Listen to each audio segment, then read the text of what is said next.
यदि तुम अंधकार में हो तो दूसरों के लिए मत रुको, एक दीप स्वयं जलाओ। नमस्कार दोस्तों, आज है वो दिन जब एक ऐसे जादूगर का जन्म हुआ था जिसने शब्दों को संगीत बना दिया, कविताओं को सांस दे दी और सपनों को नया आसमान दिया। जी हाँ, बात हो रही है गुरुदेव रविंद्रनाथ ठाकुर की। आप सुन रहे हैं बूंदे पॉडकास्ट मेरे यानी गीतांजलि के साथ। 1861 में कोलकाता की गर्मियों में एक छोटे से बंगाली घर में वो आए थे, लेकिन सपनों के जो बीज वो बो कर गए वो आज भी महकते हैं उनके लफ्जों में। गुरुदेव रविंद्रनाथ ठाकुर जी की जन्म दिवस पर उन्हें शत शत नमन। तो चलिए दोस्तों, शुरुआत करते हैं कार्यक्रम की एक सवाल के साथ। ध्यान से सुनिए, रविंद्रनाथ ठाकुर जी ने किस भारतीय राष्ट्रगीत को लिखा था? वंदे मातरम, जनगण मन, सारे जहां से अच्छा, या हम होंगे कामयाब? सोचिए सोचिए, जब तक मैं आपको एक किस्सा सुनाती हूँ। एक बार की बात है, बचपन में टैगोर जी पढ़ाई से ज्यादा सपनों में उलझे रहते थे।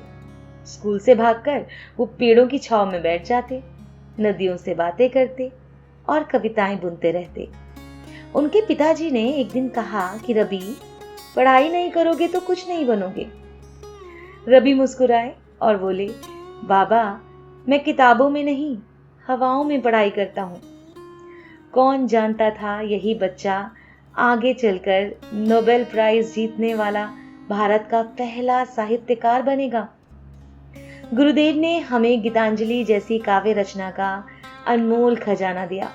चलिए उनकी लिखी एक प्यारी सी कविता की कुछ पंक्तियां सुनते हैं। हल्की वीणा या शांत संगीत, जहां मन भय मुक्त हो और मस्तक ऊंचा रहे, जहां ज्ञान मुक्त हो, जो राह अकेली हो और साथ कोई ना दे, तब तुम अकेले चलो, मत डरो, सत्य की आवाज बनो। रविंद्रनाथ ठाकुर जी ने जो सपना देखा था वो एक ऐसे भारत का था जहां हर दिल आजाद हो, हर सोच स्वतंत्र हो। आज उनके जन्मदिन पर चलिए हम भी वादा करें कि हम सपनों को उड़ने देंगे और दिल से कुछ नया रचते रहेंगे। फिलहाल आइए आपको सही जवाब से रूबरू करा दें। हमने आपसे सवाल पूछा था कि रविंद्रनाथ ठाकुर जी ने किस भारतीय राष्ट्रगीत को लिखा था, और सही जवाब है जनगण मन।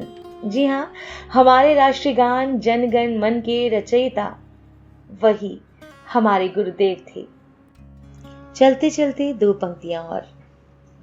अगर तुम दिन भर खोए रहो, अगर तुम दिन भर खोए रहो तो रात तुम्हें सपनों में ले चलेगी।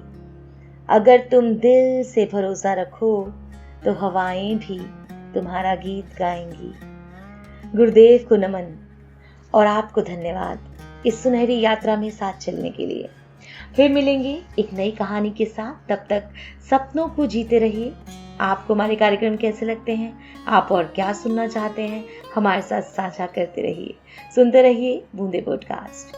धन्यवाद।